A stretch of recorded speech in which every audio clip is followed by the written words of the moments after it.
సింధూర అయితే అత్తయ్య ఎక్కడికి వెళ్తున్నారు, కనీసం నాకు చెప్పకుండా వెళ్ళిపోతున్నారేంటి, ఇక్కడ ఉండమని చెప్పాను కదా నేను అని సత్యవతి అయితే అంటూ ఉంటుంది సింధూరతో. ఆ మాటలకి సింధూర అనేసరికి సత్యవతి అయితే లేదమ్మా అని అంటూ ఉంటాడు.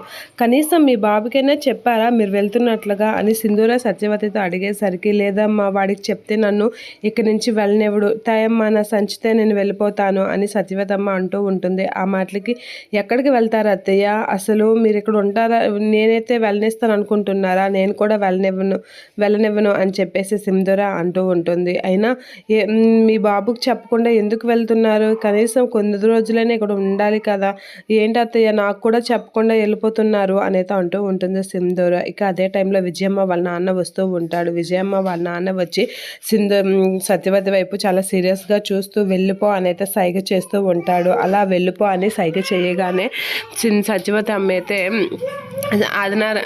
విజయమ్మ వాళ్ళ నాన్న వైపు అయితే చూస్తూ ఉంటుంది సింధూర. సత్యవతి అమ్మ అయితే అలానే అనైతే తల ఊపుతూ ఉంటుంది. అలా తల ఊపగానే ఒకసారిగా సింధూర షాక్ అవుతూ ఉంటుంది.